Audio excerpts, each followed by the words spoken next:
Credit card fees rarely wreck a budget all at once. Hi, I'm Rob West. From interest and late charges to annual fees and cash advances, the cost of using credit can add up quickly. Today, we'll look at how to avoid those costs and make sure the cards you use are serving your financial plan, not working against it. And then it's on to your calls at 800-525-7000. This is Faith and Finance Live, biblical wisdom for your financial decisions.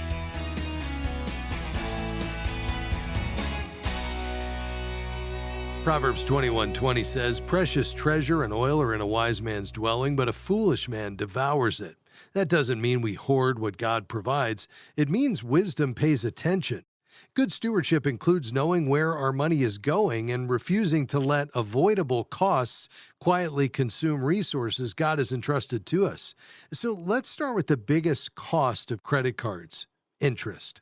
Technically, interest isn't a fee, but for anyone carrying a balance, it's usually far more expensive than the fees we're about to discuss. According to the Federal Reserve, the average interest rate on credit card accounts being charged interest is currently just over 22%. At rates like that, reward points and cashback offers lose their shine quickly. The best practice is simple: don't charge what you can't pay off when the bill comes due. If you're already carrying a balance, consider putting the card away while you work on a plan to eliminate the debt. Next are late fees. The amount varies by issuer, so review your card's terms and know your due date.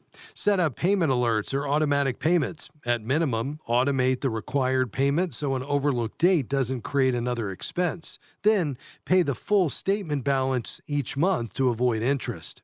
Just make sure there's enough in checking when that payment hits. A return payment can bring another fee, and possibly a bank fee as well.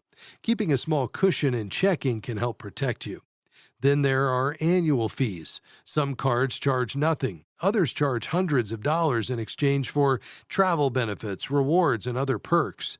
Generally, we'd encourage you to avoid cards with annual fees altogether. The rewards often don't justify the cost, and chasing points or cash back can tempt you to spend more than you otherwise would. That's one reason we appreciate Adelphi Christian Banking, formed through the merger of Christian Community Credit Union and Adelphi Credit Union. As America's #1 biblical banking solution with 130 years of combined experience, they continue to provide purpose-driven financial solutions that empower you to live, give, and create lasting kingdom impact. Since 1995, Adelphi members' card activity has generated over $6.9 million for Christian causes. For responsible credit users, it's a great way to align financial tools with your values. You can learn more at faithfi.com/banking. That's faithfi.com/banking. Also, be especially cautious with cash advances. They can come with an upfront fee, and interest often begins accruing right away. That's an expensive way to solve a cash flow problem. A better long-term solution is to build margin. A starter emergency fund first, then a larger reserve over time, so an unexpected expense doesn't force you to borrow at credit card rates. Foreign transaction fees are another cost to watch if you travel internationally or make international purchases. Some cards charge a percentage of the transaction, others don't. Check before you travel so there are no surprises. And finally, review your statement every month. Look for fees, subscriptions, or charges you don't recognize. That simple habit helps you stay engaged with your financial life. Here's the larger principle: a credit card should be a tool, never a master. If using one consistently leads to interest, fees, or overspending, the wisest move may be to stop using it. There's no spiritual virtue in having a credit card, and there's no shame in using cash or debit if that helps you steward faithfully. Faithfulness often shows up in small decisions: paying on time, avoiding unnecessary costs, living within God's provision, and directing more of what He has entrusted to us toward His purposes. So take a few minutes this week and review your credit cards. Know what they cost, know why you have them, and make sure they're serving your plan, not quietly shaping it. And if you're looking for a financial institution that shares your Christian values, consider our friends at Adelphi Christian Banking. FaithFi listeners can earn up to a $400 bonus when opening a qualifying high-yield checking or savings account or a Cash Rewards Visa credit account. To learn more, just go to faithfi.com/banking and enter the code FaithFi. That's faithfi.com/banking and use the code FaithFi. All right, your calls are next, 800-525-7000. We'll be right back.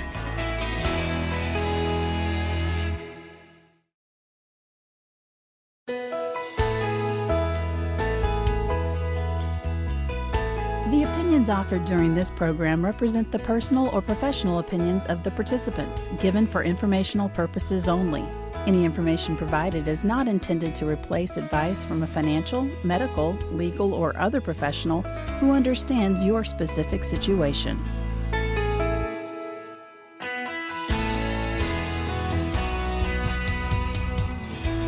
Well, great to have you with us today on Faith and Finance Live. I'm Rob West. In just a moment, we'll begin taking your calls and questions. The number to call today, 800-525-7000. We've got lines open. We're just waiting for you. We'd love to dive into whatever you're considering in your financial life today. Again, that number, 800-525-7000. In the news today, student loan debt is often associated with college graduates, but millions of parents are carrying education debt of their own. Parent Plus loans allow parents of dependent undergraduate students to borrow from the federal government to help cover college costs. EducationData.org reports that Parent Plus loans account for about 7% of federal student loan debt, showing that the nation's education debt burden extends well beyond former students. Now, federal data cited in recent analyses show the scale of the problem. Roughly 4 million Americans hold about $112 billion in outstanding Parent Plus loans. That works out to nearly $30,000 in debt per borrower on average, although individual balances, of course, vary widely.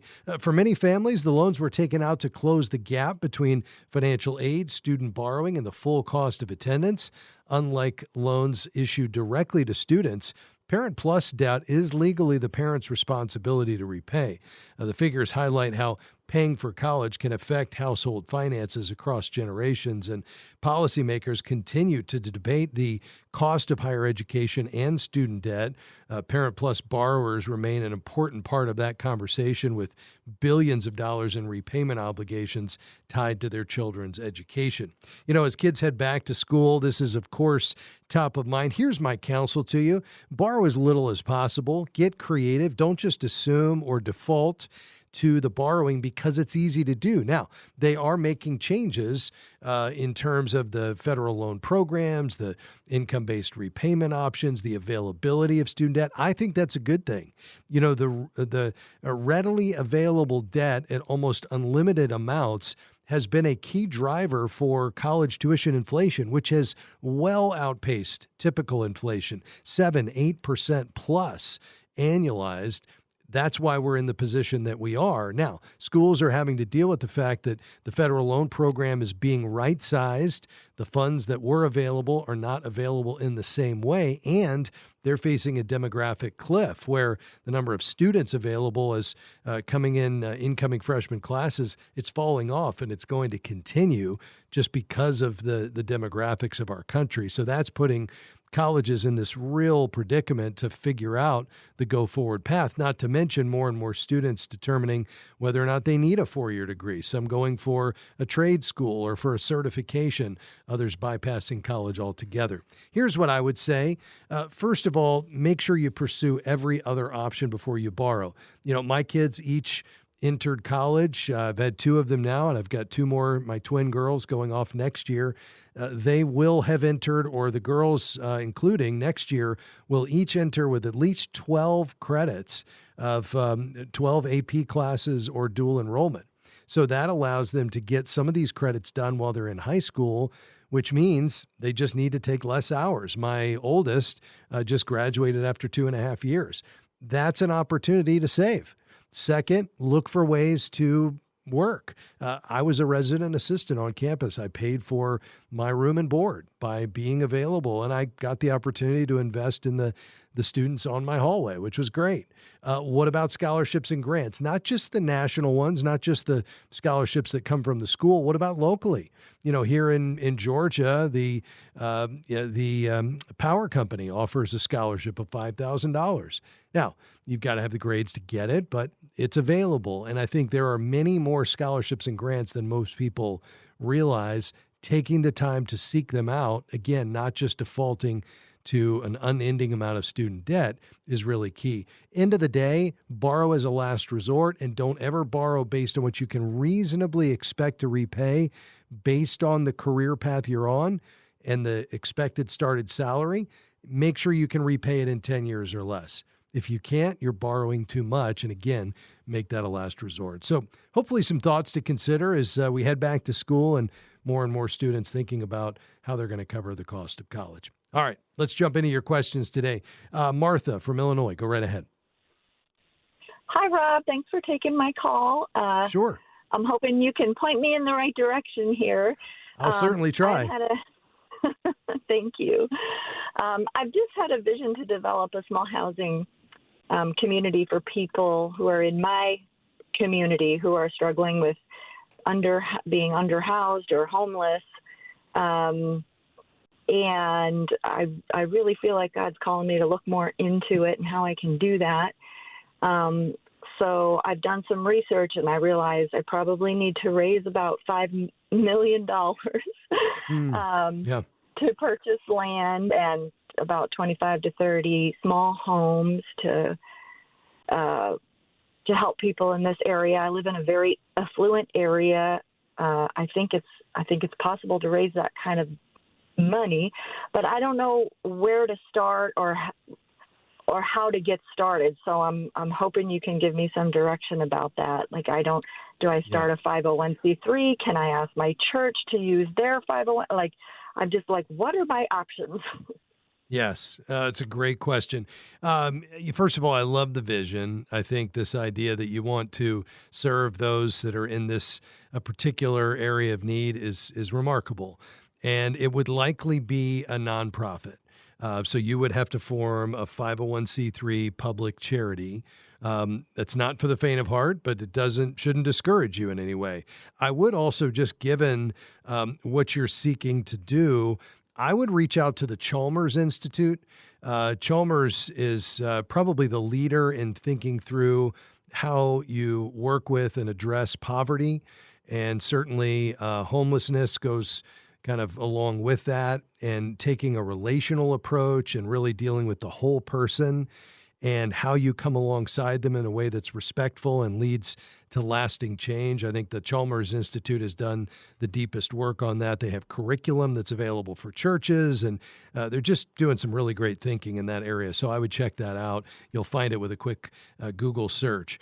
If this is going to become a permanent independent ministry or an organization with its own staff, programs, property, fundraising, establishing a separate nonprofit makes sense. So that means forming the nonprofit corporation under state law. So you'd have to establish a board, the governing documents, form the corporation, file the articles of incorporation, get the EIN number, and then you would have to apply to the IRS for recognition under the 501c3, which is Form 1023. And, that would allow someone to make contributions to the organization and get a tax deduction. Now, I would strongly recommend you use a nonprofit attorney or a CPA with extensive experience in this, because, getting that Form 1023 filled out properly, somebody who has experience in that area is a game changer. We just recently formed a new nonprofit entity here at Kingdom Advisors for a separate purpose. We were able to get it through in 5 weeks, but we used an attorney who really specializes in this area. Now, I want to get any follow-up questions you have. I'm up against this break, so stay right there, Martha. We'll pick it up on the other side. This is Faith and Finance Live. We'll be right back.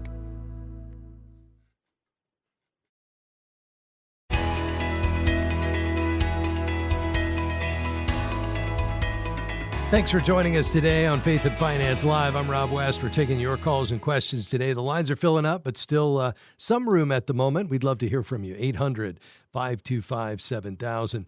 Before the break, we were talking to Martha in Illinois. The Lord's given her a real passion for serving the homeless community, and she'd like to raise as much as $5 million to buy some land and really approach serving this community in her area, and wondering if she should start a nonprofit. And just to recap, I was saying the Chalmers Institute has done some really great work on how you serve those at the poverty level relationally and otherwise, dealing with the systemic problems at the core of so many of these issues, and really taking a thoughtful biblical approach. But second, given the amount of money that we're talking about here, it really would require a nonprofit. And so therefore you have to form a corporation.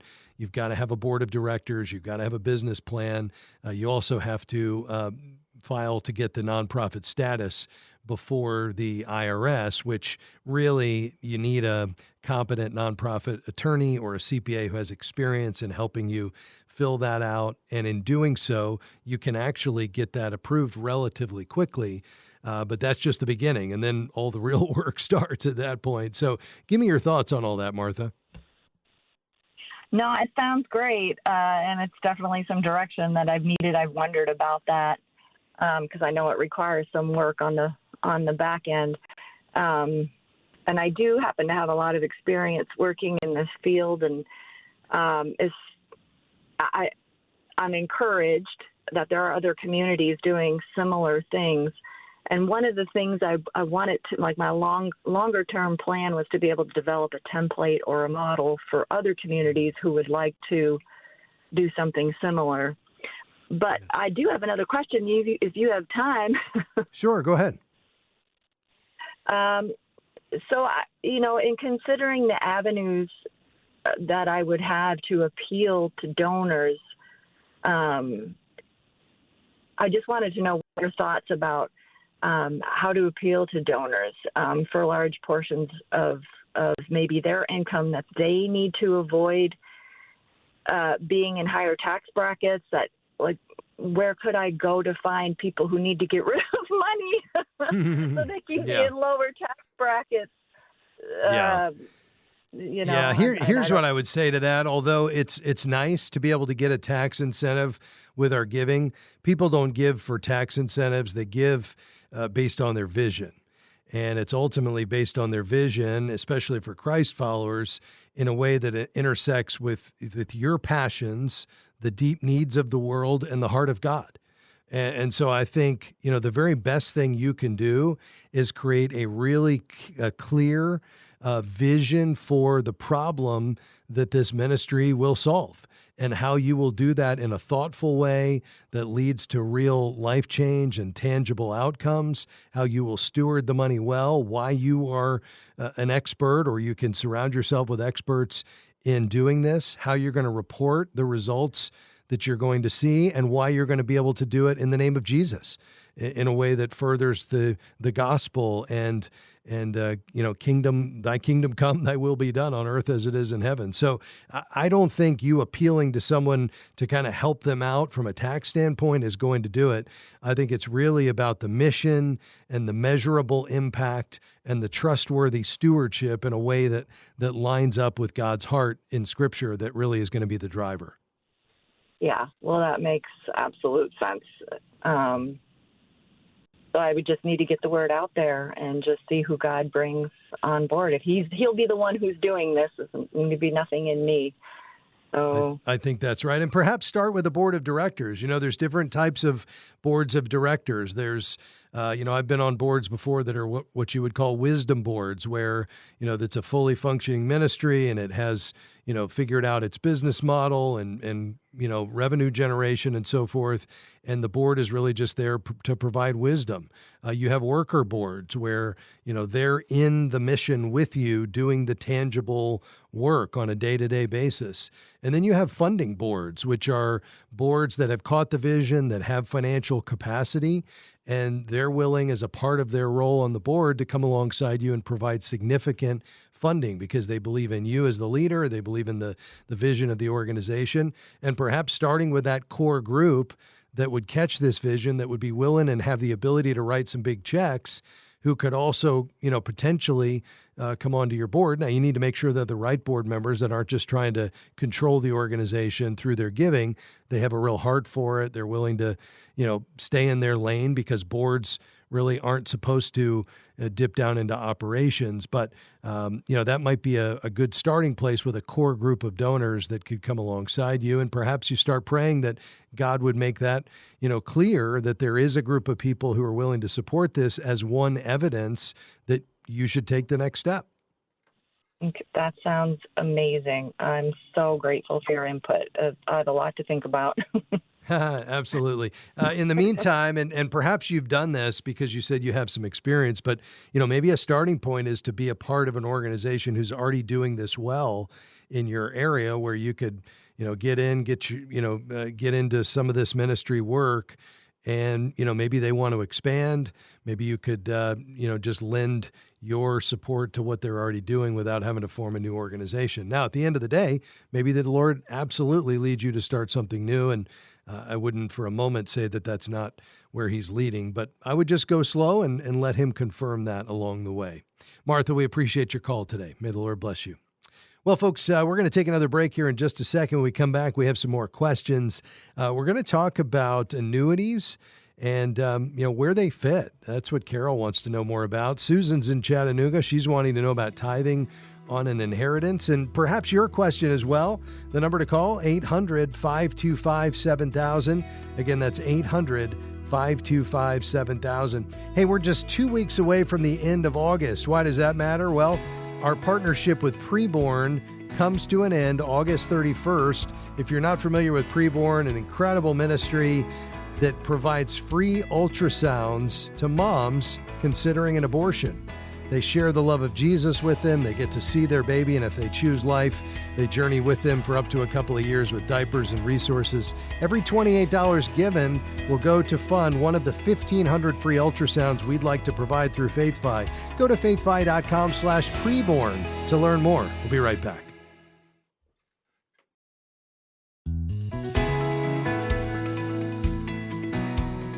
Thanks for joining us today on Faith and Finance Live. I'm Rob West. We're taking your calls and questions today. 800-525-7000. We've got a few lines open. We'd love to tackle your question today on giving, saving, spending. 800-525-7000. We'll help you apply biblical wisdom.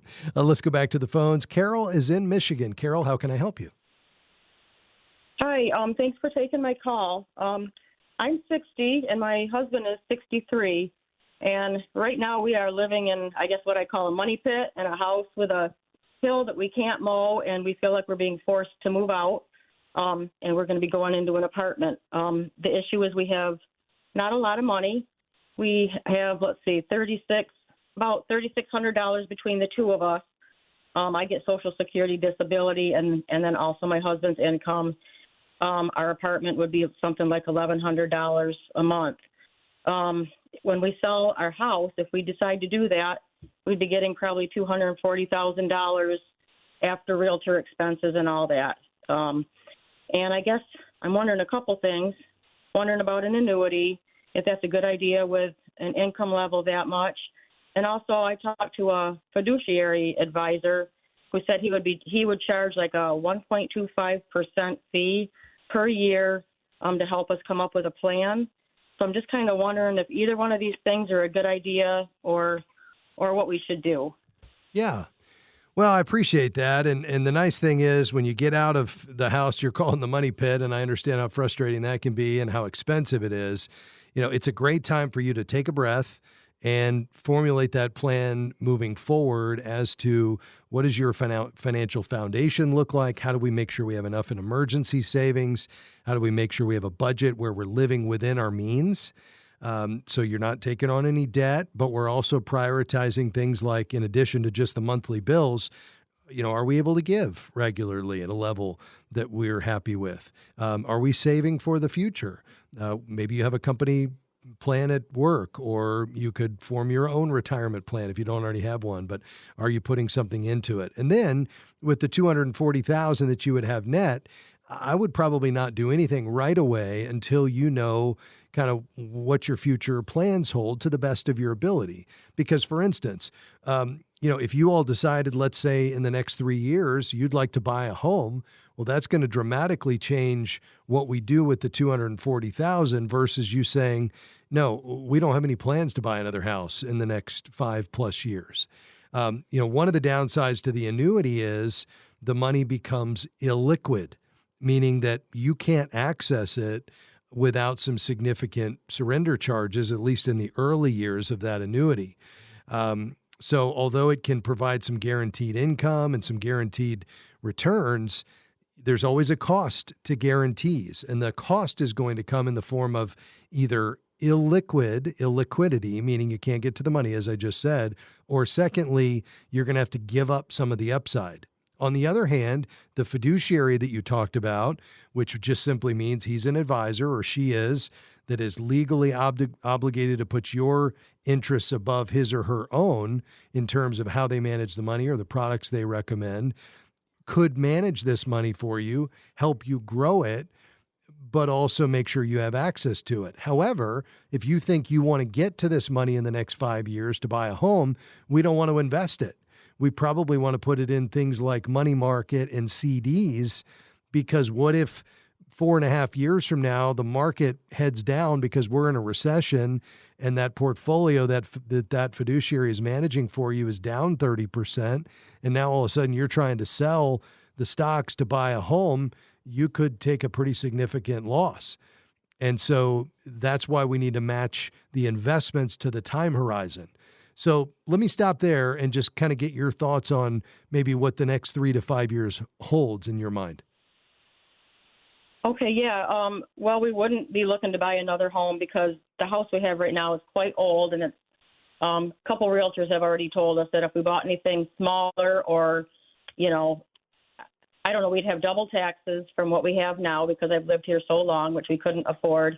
And also we would have more problems because once the realtor's fees are taken out, we're going to have to buy a smaller home or less expensive, I should say. But so we're not wanting to do that again because that would be more problems. We're pretty much planning on staying in an apartment just because of the stress, and I'm on disability, and my husband's not what you would call a handyman. So yeah. I've been doing it, and I've been hurting myself doing it, and the stress of it's killing me. So I just feel like we have to get out. I can't take it anymore. Yeah. Okay. All right. Well, I certainly appreciate that. And I guess, given what you're describing here, I mean, I don't want to make sure I want to make sure we don't get in what we call a binary trap where we say, apartment or home that's dilapidated and needs a lot of work. Maybe there's a third option. Maybe there's a townhouse that you buy that's a little newer, maybe a little smaller, but allows you to buy something that you could own, that you would have a little more control over, and you're not at the whim of whatever happens with the rent from your landlord, and you could have something that appreciates over time. So I just want to make sure that, I think it sounds like you need to get out of this home. You all need to take a deep breath, get your financial footing under you. And, you've got some stress that's built up. And, I realize there's a little bit of lingering effect to what you've been experiencing. But, let's say you get to a better place and you all are ready to buy something that's your own. Again, maybe it's not a single family home, maybe it's a townhome.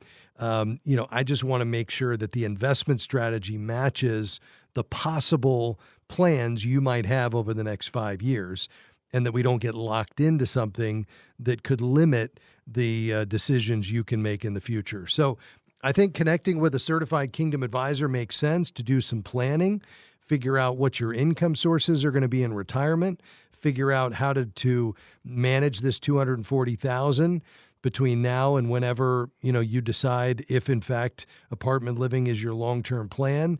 Then this could be managed in such a way that maybe it becomes an income stream for you over time. I mean, I could see us reasonably pulling out 5% a year, which is $1,000 a month from the $240,000 that could supplement your disability or Social Security.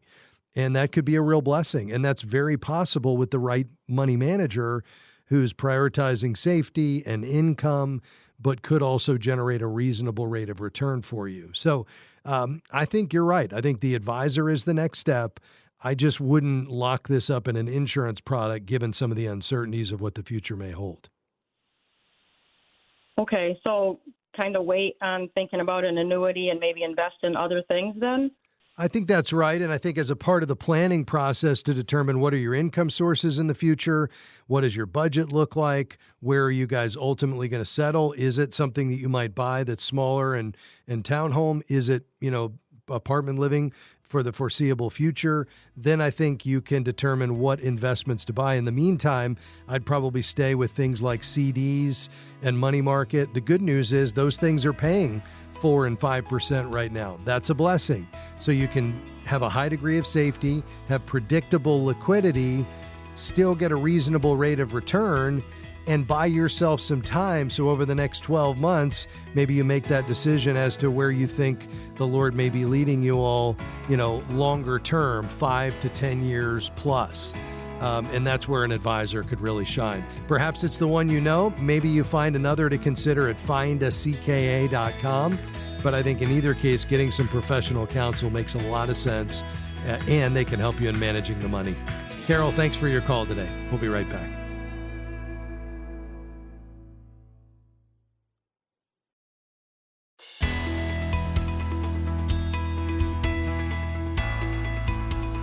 So glad to have you with us today on Faith and Finance Live here in our final segment. Bob Dahl is here. He's our go-to guy on the markets. And Bob, a bit of a sell-off today. I guess oil prices are pressuring stocks yet again. We've got rising Iran tensions. I suspect this is not playing out the way the president envisioned this now a number of months ago. But here we are, Bob. And where do you think we go from here? It's not much fun, I'm sure, for the president or anybody else. Now, Oman is in the picture as well, and threats there back and forth. That would just not be a pretty scene in any way. So there's an impasse in the Middle East causing oil prices to rise, causing bonds to sink, and stocks as well. Yeah, no doubt about it. Bob, as we look across the other key readings, I know you had a note here on inflation. Give us an update there. Yeah, we got some good inflation numbers recently, the CPI and the PPI. On the CPI, the core rose 0.2%, which was a little better than expected. That gives us 2.5% year over year, which is moving in the right direction. It's not 2% as the Fed would like, but we're heading there. I think the Fed would like to see monthly readings of 0.2 like we just got or lower to avoid hiking rates. Yeah, and that on top of those weak jobs numbers, perhaps the Fed is not going to take action here. Would that be your base case? Correct. And unless there's a big change, I think they will pass on September. They'd like to get past the election, so there no election pointing of fingers that they raise rates in front of an election, and that makes December meeting a live meeting again, depending how things go. But if inflation stays behaved and the jobs numbers are mediocre, the Fed can sit on their hands for a while, Rob. Yeah, no, the market would certainly like that. Here. Resiliency is a word you used here just to describe the U.S. economy. Pretty remarkable, isn't it? It really is. And as you and I have talked before, yes, the economy is good, but earnings are even better. And, of course, the stock market cares more about earnings than it does the economy. The two are not clearly related to one another. But a decent economy and smart corporate management, maybe a little bit of luck, if I can use that word. Corporate America has done an amazing job generating earnings. Yeah, fascinating. Bob, as we look across the rest of the world, you had a comment talking about what you call the valuation premium of the U.S. versus the rest of the world. Explain that. Yeah, so the U.S. stock market has for years sold at a higher valuation level, let's call it PE, price earnings ratio, than the rest of the world for some good reasons. We have faster growth, more technology, and the like. But that premium is down to 22%. That is PEs of U.S. stocks, 22% higher than the rest of the world. That's the lowest we've seen in 6 years. not because the U.S. stock market hasn't done well. It's because U.S. earnings growth has absolutely exploded, faster than overseas earnings. So the U.S. Valuation level continues to fall as earnings go up faster than the stock market. Yeah. Wow. Yeah. So what does that say about, those who have not added the U.S. or the rest of the world to their portfolio? Where should they be thinking right now? Yeah, I still think you need some international in your portfolio. I generally suggest for an American to move toward 20% non-U.S., which is still well below what the neutral benchmark would be. It'd be closer to 40%. So I'd have some international in my portfolio, but it's hard for those of us who suggest that to argue with people who say, but with earnings growing like this in the U.S., why do I need to go overseas? I hear it. Yeah, no doubt about it. Bob, fascinating and always insightful. Thanks for your time today, sir. Have a good one. Bye-bye. All right. That's Bob Dahl. He's CEO and CIO at Crossmark Global Investments. Check out his work and sign up for his Dahl's Deliberations, crossmarkglobal.com. Let's head back to the phones. Chattanooga. Sue, thanks for your patience. Go ahead. Well, I want to thank you for your patience because you've answered questions about inheritance over and over again. But I have a question about the tithe that has a little different twist. Okay. I'm wanting to tithe on it. I'm talking about $35,000. Yes, ma'am. And I'm wanting to tithe it to two sisters that are missionaries. One is in Guatemala and one is in Brazil. And George from the movement mortgage yes, that I got 2 years ago, he suggested putting money into the line of credit because at 6%, because when you take it out, you don't have to pay taxes. If I put the money in my IRA, I do give the giving, like you had mentioned about give directly to the church when I tithe. But would that qualify for these missionaries? Yeah, at the end of the day here, I believe this is between you and the Lord. Yes, we see clearly in the Old Testament under the Mosaic Law that there was a tithe. In fact, there was 3 of them. And one of them was every 3 years, so it was about 23.33%. But I think the idea was that we recognize everything we have is a gracious gift from the Lord. It all belongs to Him. And that one of the ways we can give is to be systematic and proportionate in our giving. And we give starting with the local church. That's God's plan A. And then we give beyond that. And we should give joyfully and sacrificially. And we do that in a way that honors the Lord and as a response to His grace. We're not trying to check a box. We're not trying to earn His favor. We're just seeing the overwhelming grace that has been extended to us, most notably by Jesus on the cross through His shed blood that paid the penalty for our sins. And we see all of the gracious gifts that He gives us. And in response to that, we give.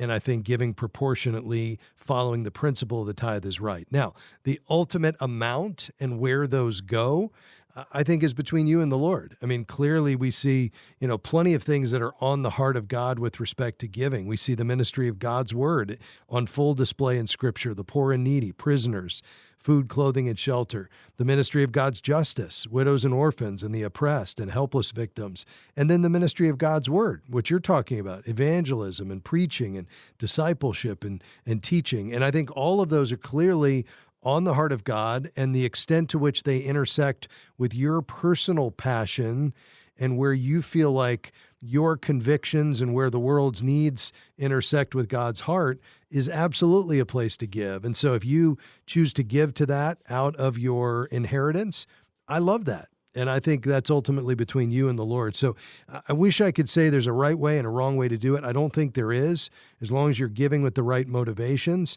Ultimately, where you decide to give that, I believe, will honor the Lord. Rob, we get locked in with the 10%. Yeah. And I'm on a fixed income. I'm 83. I do have a emergency fund, and I did do a reverse mortgage on. And George and Harlan have been wonderful. I can call George with any question, and it's been 2 years, and he'll answer it. Oh wow, So that's great. Yeah, I mean, he's absolutely fantastic. He says, if you get all this junk in the mail, just send me a picture and I'll tell you whether to throw it away or do something about it. I mean, it's blessing. Wonderful. It's absolutely wonderful. So here's what I would need to find the balance. Yes, I think that's right. And I would, this is what I'll say, and just in conclusion, because I need to get to one more question. I wouldn't treat it as a rule that determines whether you're being faithful. The better question may be, how can I honor God with this inheritance? And that could be giving. It could be a number of things, but it's an opportunity to give cheerfully and willingly and in a way that intersects with the heart of God in Scripture, and absolutely what you're describing does. And so I think, the Lord will be pleased, and I know you'll get a lot of joy out of it. But Sue, I appreciate you listening. Thanks for your kind remarks about the program, and George and the team at Movement. And if I can help you further, don't ever hesitate to reach out. Lord bless you. Let me finish today. Pam in Danville called, and she was not able to hold to be on live, but she did ask a great question, and I want to be sure to tackle that here today.